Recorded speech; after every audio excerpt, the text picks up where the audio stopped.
Que dicho sea de paso, este Parlamento ha duplicado el presupuesto de viajes internacionales. Y nadie niega que hoy los parlamentos modernos están inmersos en lo que se llama la diplomacia parlamentaria, que coadyuvan a la política exterior que diseña el Poder Ejecutivo. Sin embargo, vemos que los viajes no tienen una priorización, ¿no? Que pueda tener una relevancia de manera institucional y para el país. Muchas veces se viaja con criterios más turísticos que criterios de carácter político o institucional. Vamos a pasar a hablar del Parlamento Nacional. Hay 13 bancadas y una de no agrupados. Este es un congreso hiperatomizado, pero lo que viene más adelante con senadores y diputados, la verdad no sé qué será. Está con nosotros esta mañana Rodolfo Reina, experto en temas parlamentarios. Rodolfo, ¿cómo estás? Muy buenos días. Buenos días, Jesús, y a tus órdenes. Te voy a pedir que te pegues un poquito más el micrófono para poder escucharte. Esta es una semana interesante, ¿no? Porque, claro, va a haber una nueva conformación en la mesa directiva del Parlamento Nacional y yo quisiera tener una primera idea de lo que tú piensas. Porque los candidatos que se están perfilando, la verdad que no son del todo llamativos. Está Luis Aragón de Acción Popular, Norma Yarro, posiblemente Patricia Juárez, del Fujimorismo, entre uno que otro más, ¿no? Lady Camones también pretende volver a ser presidenta del Congreso, a pesar de que fue en su momento sacada de ese cargo. Sí, efectivamente creo que, al igual que el mensaje presidencial del 28 de julio, creo que el Congreso no va a tener mayores novedades en el sentido de las tendencias que van a conducir el Parlamento. Efectivamente hay nombres de APP, de Fuerza Popular, aunque creo que Fuerza Popular va a optar por ser la vicepresidenta, porque lo ha hecho durante por un tema de estrategia. Además, la primera vicepresidencia tiene un rol importante y tiene en esta distribución que se hace al inicio de cada conducción de cada mesa directiva, esta distribución de dependencias o oficinas. Ella, la primera vicepresidenta, tiene asignadas las dependencias administrativas más grandes, o sea, le permite colocar a personal de su entorno político a esta fuerza política, así que no creo que se quiera ir a la presidencia, al menos no lo veo así. Ahora, como te digo, no va a haber mayores cambios. Obviamente, en estas elecciones de la mesa directiva se dan una serie de negociaciones que se dan también con las presidencias de las comisiones. Y un dato importante, ¿no? En este mandato parlamentario han proliferado las comisiones especiales, que son alrededor de 20, y que tienen una característica. Siempre han sido comisiones especiales que duraban un tiempo acotado. Hoy prácticamente duran todo el mandato parlamentario. Eso es perverso, ¿sabes? Porque son comisiones parlamentarias que tienen su propio presupuesto y que generan todo un gasto, ¿no? Por eso es que tenemos un Congreso, digamos, de alto gasto en los últimos años.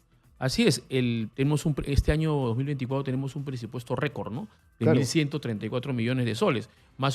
Durante este periodo parlamentario que se inició en el 2021 se ha incrementado de más de 400 millones de soles. Además con un suplementario, ¿no? Así que es. se acaba de aprobar recién por parte del Ejecutivo. Bueno, el año 2023, la ley de presupuesto del 2023 y 2024 ha permitido la incorporación de estos créditos suplementarios, pero adicionalmente a eso, este Congreso se ha incorporado también en disposiciones de la ley de presupuesto exonerarse de las normas de austeridad y sobre todo en materia de personal. Hoy actualmente el Congreso tiene 26 trabajadores o casi 27 trabajadores por congresista. Si nosotros lo proyectamos a un parlamento bicameral donde se establezca solamente 60 senadores y 130 diputados, vamos a tener un parlamento de más de 5.000 trabajadores. Claro, va a ser la institución pública más cara, ¿no? Así es. Inclusive, si nosotros aplicamos los topes presupuestales que se dieron en la reforma constitucional para restablecer el bicameralismo, estamos hablando de que el presupuesto del Congreso a presupuesto actual ascendería a más de 1.500 millones de soles. Para absolutamente nada, porque finalmente el Congreso lo que está haciendo es destruir justamente algunas reformas importantes en diferentes sectores, pero de eso vamos a hablar más adelante.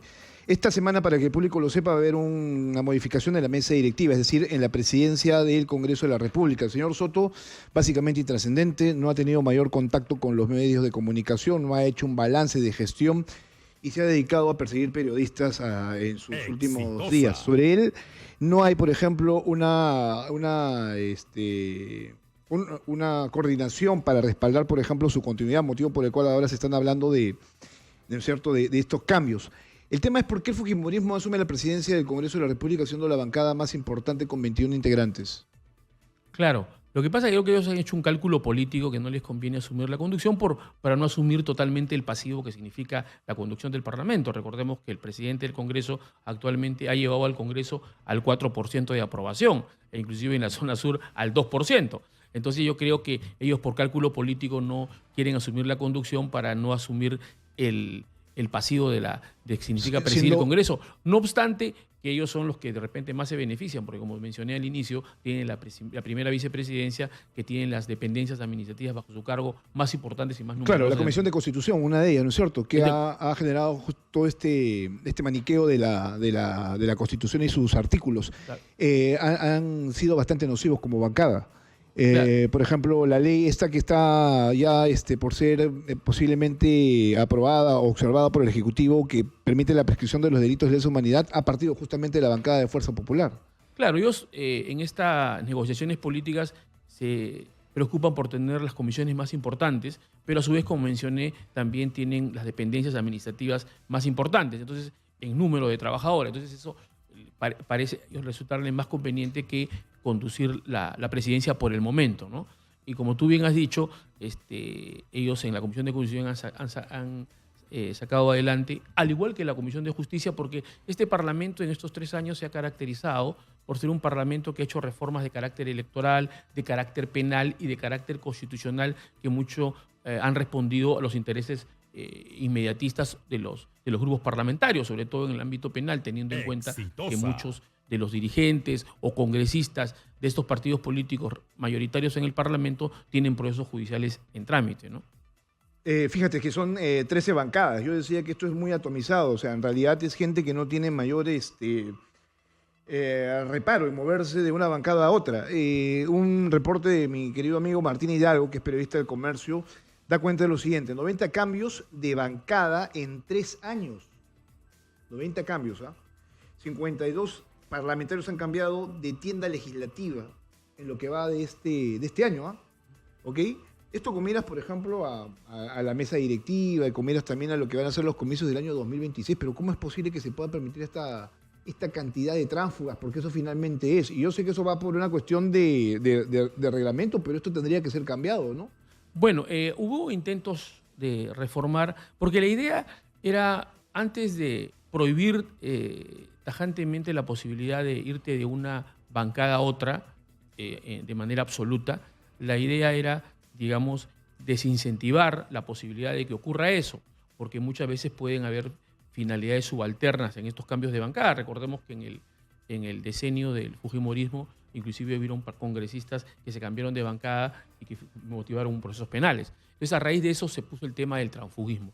Y se optó en una reforma parlamentaria a efectos de que se desincentive o se ponga límites a esa posibilidad de cambiarse de bancada. Lamentablemente, el Tribunal Constitucional estableció que hay razones excepcionales que permiten eso, porque también puede haber fines legítimos. Pero, es lo que se llama las razones de conciencia. Pero esas razones de conciencia, discúlpame, pero la conciencia no la tienen, obviamente, eso está claro, ¿no? Entonces, lo que hace necesario, complementando la sentencia del Tribunal Constitucional que permitió las razones de conciencia para poder renunciar o apartarse del grupo parlamentario, es necesario que se regule mejor esos supuestos en los cuales puedes apartarte para evitar este traslado irracional. Yo recuerdo perfectamente que antes la hermenéutica parlamentaria decía que si tú renunciabas a un grupo político no podías pasar a otro y básicamente te quedabas como parte, ¿no es cierto?, de no agrupados. De no agrupados, ¿no?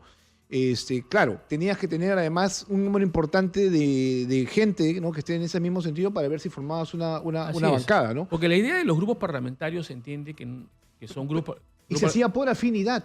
Claro, ¿no? por afinidad ideológica, política, etcétera, ¿no? Ahora, esa es la naturaleza de los grupos parlamentarios, ¿no es cierto? Sin embargo, a raíz de esta sentencia del tribunal se permitió la posibilidad de que por razones de conciencia aparte, y lo malo que está haciendo un uso abusivo de tal hecho, y por último se forman grupos parlamentarios, en primero para tener personal adicional y recibir el apoyo logístico, administrativo y de personal. O sea, lo hacen con un interés de esa naturaleza. Y segundo, porque al último forman parte de las negociaciones para poder acceder a presidir comisiones parlamentarias, inclusive para poder participar en las negociaciones en las elecciones de la mesa directiva Ok, y eventualmente poder acceder a un cargo en la mesa, ¿no? Ok, esto se está dando ahora para que el público lo sepa. O sea, esta semana se va a producir nuevamente, repito, la elección del nuevo presidente del Congreso, la conformación de la nueva mesa directiva, pero lo que están haciendo sus parlamentarios, o sea, aquellas personas que nosotros pagamos con nuestros impuestos, es moverse de un lado a otro con fines, obviamente, de negociación para lo que está diciendo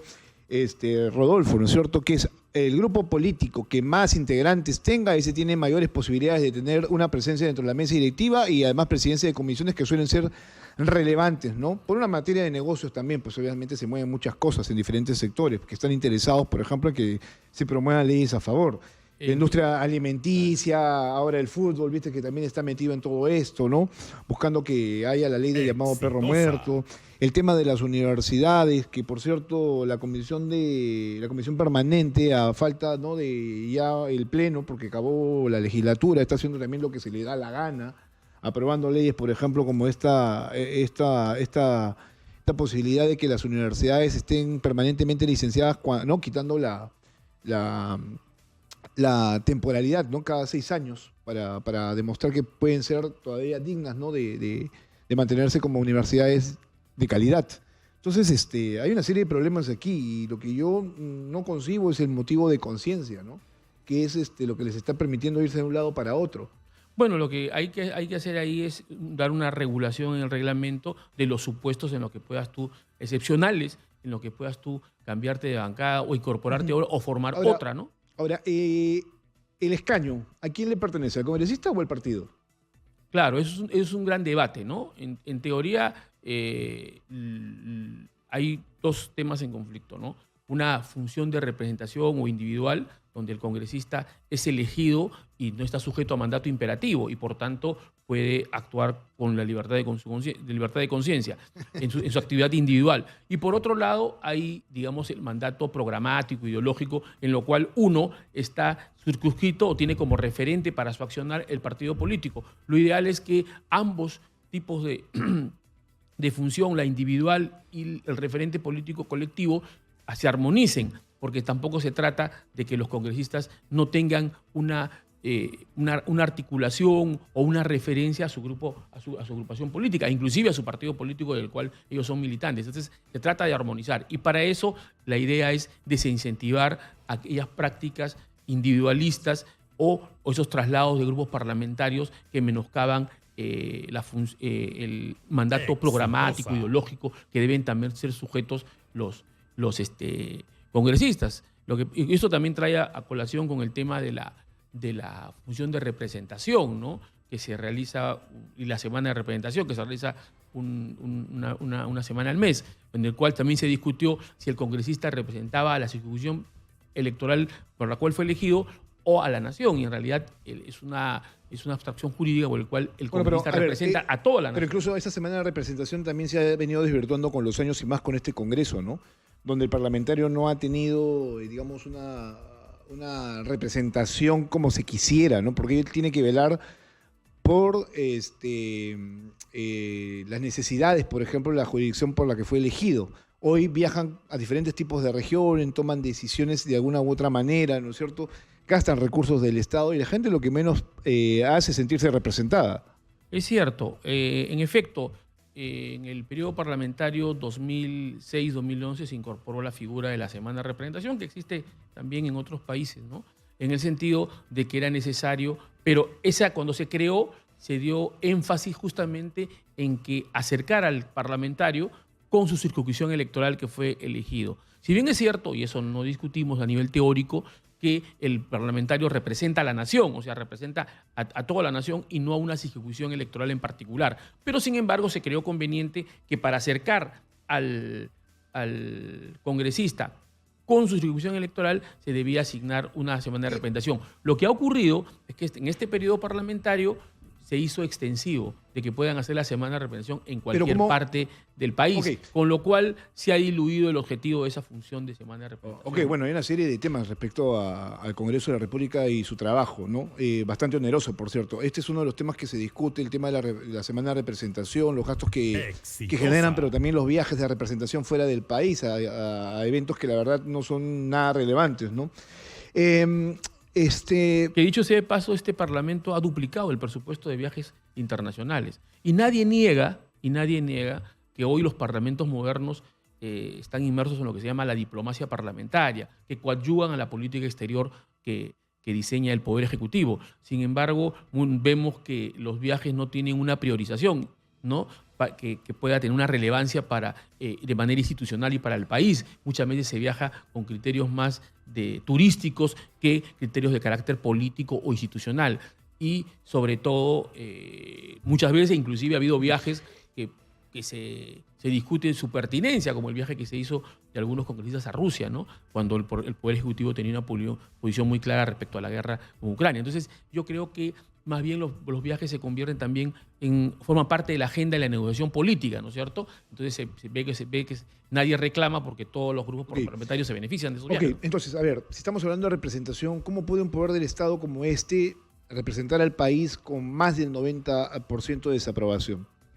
Claro, ahí lo que tiene que hacer, lamentablemente, la reforma del sistema político que nos ha llevado al sistema bicameral dejó un tema ausente, ¿no? Es el tema de la renovación parcial del Parlamento. La idea es que la realidad política que hoy tenemos un Parlamento con 4% se vea reflejada de manera permanente en el Congreso. Y un instrumento que existe en otros países y que debió ser aplicado aquí es la posibilidad de tener una renovación parlamentaria a la mitad del periodo, con lo cual el sentir de la opinión pública o de la ciudadanía pueda reflejarse en la composición del Parlamento y en las tendencias políticas, ¿no? Claro, esa es la gran propuesta de la renovación por tercios, ¿no? A mitad de periodo parlamentario, sin embargo, eso nunca prosperó. Viste que se han procurado en realidad hacerse leyes a favor de ellos en realidad, ¿no es cierto? Para blindarse ante determinadas situaciones. Se han quitado casi la mayor cantidad de espacios de fiscalización, ¿no?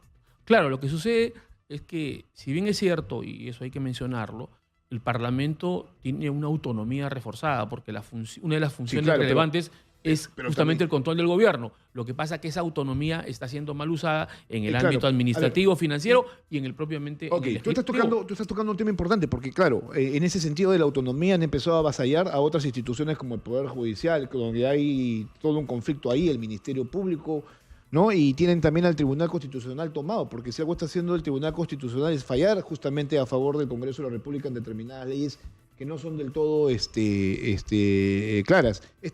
Llamado control de competencias, ¿no? Entonces, yo sí tengo una teoría respecto al Parlamento Nacional. Hoy para mí sí es el primer poder del Estado. Es cierto. Hoy para mí es el primer poder del Estado a nivel dictatorial. Este es un sistema democrático, ¿cierto? Ok, tú tienes un régimen presidencialista. ¿En qué momento pasó a ser parlamentarista? Bueno, a partir de la fragmentación política que se da el Parlamento y poderes ejecutivos que no tenían una mayoría parlamentaria o una minoría insignificativa que permita dar alianzas y dar estabilidad. Creo que lo que tú has dicho es importante. En principio lo hemos escuchado a través de diferentes congresistas que ellos consideran que son el primer poder del Estado, no obstante que el Tribunal Constitucional ha dicho que eso no es cierto. No hay ningún poder puede subordinar a otro poder del Estado o otro organismo constitucional autónomo. En la práctica lo son, pues, ¿no? En la práctica lo están haciendo, porque hay una mayoría parlamentaria que está malinterpretando habría que darnos función. cuenta que han hecho lo que han querido con la Constitución. Así es, han entrado en una serie de controversias con organismos constitucionales autónomos como el Ministerio Público, Junta Nacional de Justicia, el Poder Judicial, y han encontrado una vía célere para hacer eso, que es las demandas competenciales. Entonces, escuchaste lo que decía al inicio del programa, ¿no es cierto? Que no deberíamos esperar nada del mensaje de la nación de la señora Dina Boluarte, ¿no? Así es. Ok, ¿tú qué opinas respecto a ese tema, no? Porque claro, y yo quisiera tener un país donde se respeten, por ejemplo, el tema de balance de poderes, ¿no? Pero creo que en este momento no lo hay. Pienso que el Ejecutivo está completamente aislado, ¿no? Frente a un Congreso que se ha hecho cada vez más poderoso. Creo que el mismo ministro de Economía y Finanzas ha sido muy elocuente, ¿no? Este es un gobierno débil, este es un gobierno subordinado al Congreso, tan es así que está abdicando de una de sus funciones constitucionales, que la es de observar las leyes, inclusive el Consejo Fiscal ha reclamado al gobierno en una serie de leyes que aprobó el Congreso de carácter populista que haga pleno ejercicio de esa facultad y observe las leyes y eventualmente vaya ante el Tribunal Constitucional a que se declaren su inconstitucionalidad. Y un dato importante, ¿no? En lo que va del periodo parlamentario, según el Instituto Peruano de Economía, que es una institución prestigiosa, ha establecido que esas leyes tienen un impacto de 86 mil millones de soles. Claro. Hoy tenemos, y ya llamó la atención sobre el peligro inclusive de al cierre de la legislatura, una serie de leyes que tenían un impacto presupuestal que no fueron medidos y han sido advertidos por con el Consejo Fiscal. E inclusive parte de esta alianza política, y también lo ha dicho el Consejo Fiscal, es que no era conveniente delegar facultades en el extremo al Poder Ejecutivo, el Parlamento, en el extremo de modificar las reglas fiscales. Hoy, vía esa delegación de facultades, Sí, han incrementado el límite del déficit fiscal, el límite de endeudamiento, lo cual pone en riesgo las fortalezas que hemos ido construyendo durante más de 30 años. El año pasado se les pasó la mano, pues se fueron más allá de las reglas fiscales establecidas y ahora han hecho esta modificación para tratar de gastar más, ¿no?, de lo que no se tiene. Claro. Bueno, Rodolfo, muchas gracias. Gracias a ti, Javier, y siempre a tu disposición. Bueno, vamos a ver lo que venga más adelante este domingo 28 de julio, ¿no? Vamos a tener un fin de semana bastante intenso, sobre todo para los periodistas. La gente, creo yo, que le va a importar un pepino lo que se diga dentro de ese ámbito y va a procurar disfrutar el fin de semana largo. Gracias, Rodolfo. Gracias a ti. Experto en temas parlamentarios el día de hoy.